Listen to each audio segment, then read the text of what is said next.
I want to bring in Russell Brand, National Scout, NFL Draft Analyst. You can find him on Twitter at RussNFLDraft. My goodness, what a time to cover this thing. I mean, it's just all over the place. So many different players pegged in so many different locations.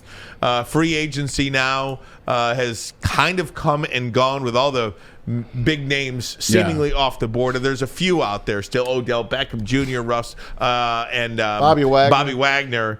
But with DJ Chark going off the board here today, Russell, I do want to start there.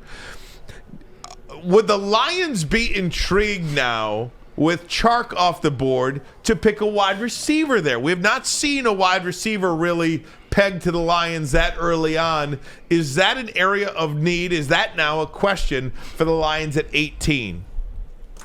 Well, Ryan, it's funny that you say that. I think it's a very interesting need that's really underrated on this team. I mean, sure, we have Amon-Ra St. Brown.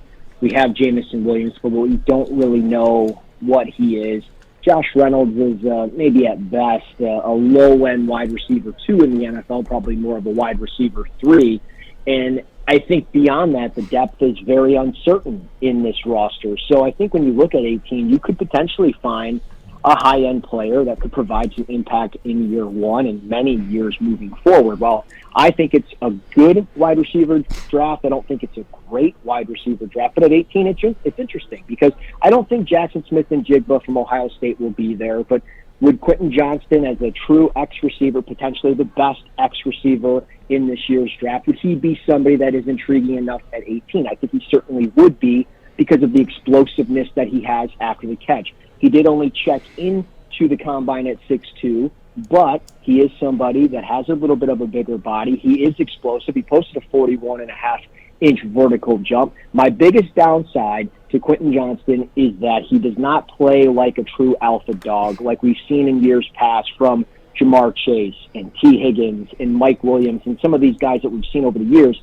despite the size. So he doesn't really win a bunch of 50-50 balls, but that's really not his game. So if you can live with that, I think it makes sense to take a player like him, but I don't know if he'll be there at 18. I think there's a chance.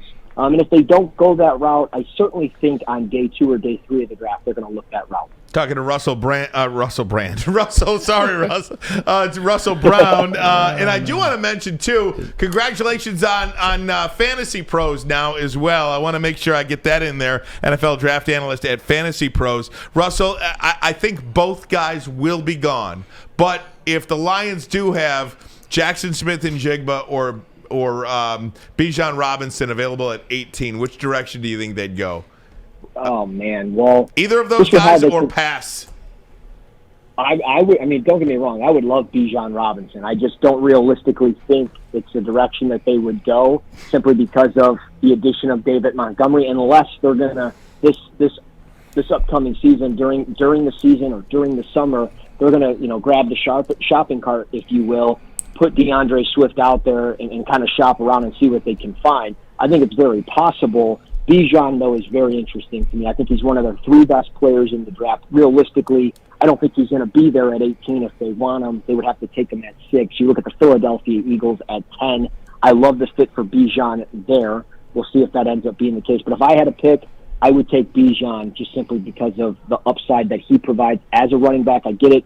Once you take him, it's kind of like taking the car off the lot, right? They immediately lose value the moment they touch a football in the NFL. But at the same time, he's a little bit different, and I just love the upside to him, especially in Detroit behind this offensive line.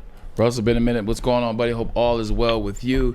The consensus noise in the city right now is whenever you bring up a quarterback, you get all the Jared Goff fans all of a sudden, no, don't bring a quarterback in. You get a lot of pushback. You get a lot of fighting. This is an honest question. You see the Detroit Lions. They bring back Nate Sudfeld. They have Jared Goff right now. All eyes kind of point to seem like they might be in the move for a quarterback, and I think even Brad Holmes has said it. Do you think the way they've set the moves up, it's a possibility that they're going to make a move from 6 to maybe even move up to try to get a quarterback, or are the Lions faithful safe in that they will not draft a quarterback with the 6th pick? It sure does feel like they're doing research. I mean, when I was at the Senior Bowl, it felt like they were really connected to Hendon Hooker. I mean, everything was kind of showing that they had been doing a lot of research in Mobile on him, and then obviously when you get into Indianapolis, these players meet with just about every team anyways. I mean, Braylon, you know better than anybody through the draft process, the amount of interviews that you go through. And even when you don't go through an interview, these teams know what color socks you got on, what you had for breakfast 2 days ago. It's crazy. But with the case here, I think that they're going to look at a quarterback, and I don't know if it's going to necessarily be at 6 unless the right guy falls to them. But I think Hendon Hooker potentially at 18, it sounds a little rich. I'm not saying that's what they're going to do, but he is starting to gain some first-round traction in the national media, but also across the league as well. So I don't know if they maybe move out of 18, move back a little bit, collect a couple of picks, and then pull the trigger on them, or if they move up from 48. I mean, they've got the capital to kind of be flexible here, and I think it's possible. So I don't know if it's going to be Levis or somebody like that. I think it's more so a guy like Hendon Hooker out of Tennessee. Well, hey, Russ, I think you are a fan of Will Levis, if I'm not mistaken. And he had a hell of a pro day today. Where do you see him going? Yeah, I think he's certainly a top 10 pick. I mean, is there a chance a guy slides? Certainly there's a chance. I think there's far too many quarterback-needy teams within the top 10, and there's teams that could certainly get themselves in position within the top 10 to take a guy that they like. But I do like Will Levis to an extent. I think there's a lot of tools with him within his lower body, within his throwing motion. I love the toughness and mobility from him. I don't like that he puts mayonnaise in his coffee, but that's a topic for another day. Derek Kemmer does that too, Fox 2 weather guy. For real? That's sick. That's so weird. That is so weird. But I think he's interesting, and I think he is somebody that if you needed to, you could probably play him right away because he does seem to kind of get it between the ears. But at the same time, I would want him to keep focusing in on ball placement and mechanics and really learning how to throw with a little bit more touch. I think he tries to fire too many fastballs in there, but he'll get there, I think, with the right team. And the team that I've heard a lot since the Senior Bowl has been Seattle, but I know Indianapolis has been doing a lot of digging on specifically Will Levis. So we'll see if he even makes it to 6, but it does feel like he's got some top 5 potential. But if he does slide a little bit, maybe 11 to Tennessee, could Tampa Bay get intrigued and move up for him and make a move? I think it's all possible. So we'll kind of see how it plays with him. Hey, Daniel Jeremiah came out the other day with his mock draft. Ryan, I'm going to throw this to you because this is your expertise. Go ahead, lay this out for us. I think this is the Lions' worst nightmare here, Russ. He had Stroud, Young, Richardson, Anderson, and Jalen Carter all gone. In the top 5. Yeah. What the hell do you do in that case? I guess Tyree Wilson, would that be the lock? Do you go Skoronski there? Do you take Levis? Or do you trade out of the pick? Yeah.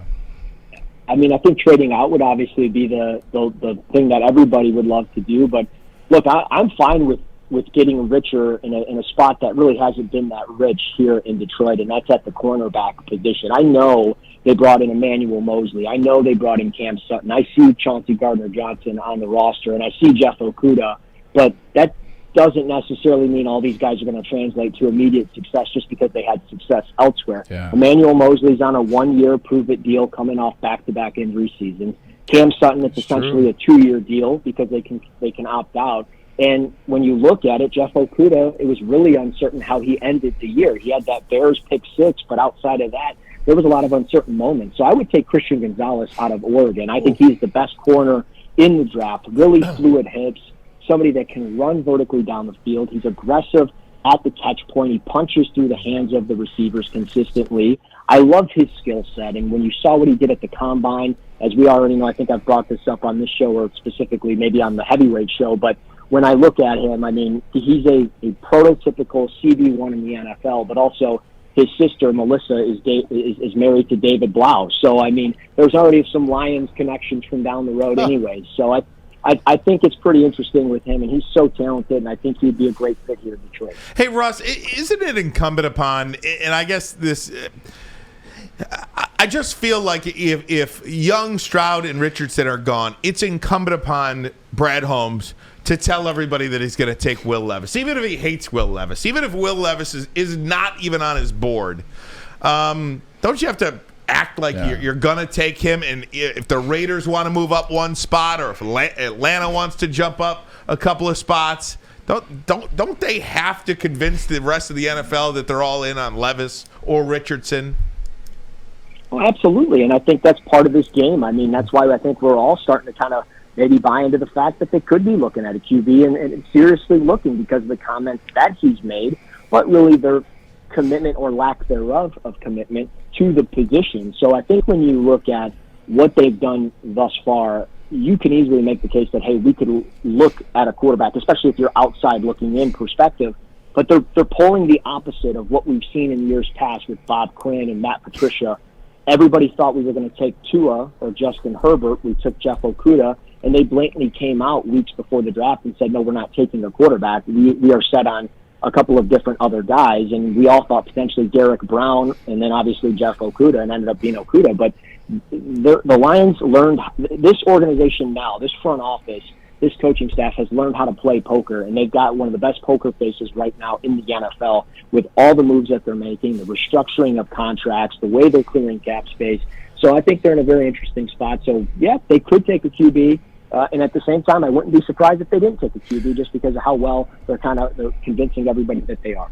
Russell, real quick, something that's picking up steam is Kalijah Kancey out of Pitt. It's a big picking up steam, number 6 pick. A lot of people here are starting to like him in Detroit, including our own Adam Beydoun in the morning. My big thing is I think he's too small. I understand there's Elvis Dumerville. I understand there's Dwight Freeney. There's always going to be some players you can point to who are undersized, but he just feels too small for me at that interior defensive tackle position. What are your thoughts on Kalijah Kancey real quick from Pitt? I like the player, right? I love what I see on the field in the college game. Does it always translate to the NFL? We'll see. I mean, 6'1", 281, under 31-inch arms at 30 5/8. He is certainly an outlier, but he is one of the most explosive interior defensive linemen in this class, and he's one of those players that has a pass rush plan that is pretty well put together already. So I think with the explosiveness and the way that he can kind of get up and under certain offensive linemen, there's a role for him, but I just don't know if you would take him in the top 10 and expect, an all-pro type year. If you got him in the back end of the first round, I could respect it, and you simply add him because of the 5th-year option of the first-round contract, but I'm with you, man. These guys don't all translate. Could he be different? Certainly, but he's an outlier. Hey, Russ, last one, and I can't let you out of here without asking about Jalen Carter. If he is on the board at 6, do you believe the Lions take him? What is the scuttlebutt with this young man and these off-the-field situations, showing up to the Georgia Pro Day 9 pounds heavier and not being able to get through the workouts? What is the word on Jalen Carter? And if available at 6, would the Lions take him? It's certainly been the scenarios for Detroit over the years, right? 2 years ago, they weren't supposed to get Penei Sewell at 7. He fell right in their lap. Last year, Aiden Hutchinson, nobody thought he was going to be the guy at 2. They ended up taking him.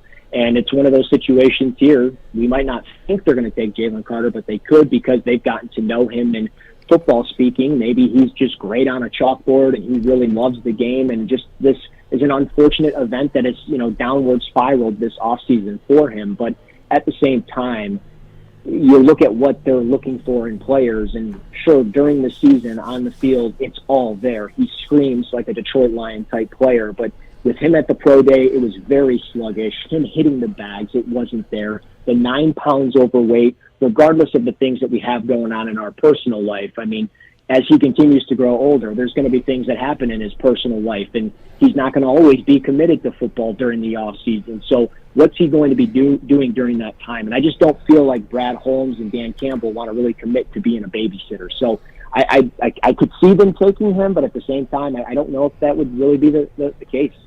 Russell Brown, and national scout, NFL draft analyst at Fantasy Pros, Lions. I mean, you got so much going on, Russell. I'm telling you, how do you have the time? We're big fans of what you're doing, man. You're a grinder, you're a hard worker, and we thank you for your time, big guy. Thanks, Russ. Absolutely, guys. I appreciate it. Appreciate you, Russell. Appreciate what you do. One of the most knowledgeable draft guys out there right now, Russell Brown. Hell of a kid. Again, hell of a kid. Love him. And love his perspective on the NFL draft.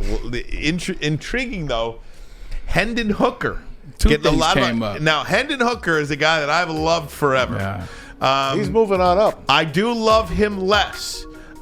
in the second round a little bit because of the age and the ACL, and you lose the 5th year and all that stuff. But I would not hate it if the Lions selected Hendon Hooker at any point in this draft.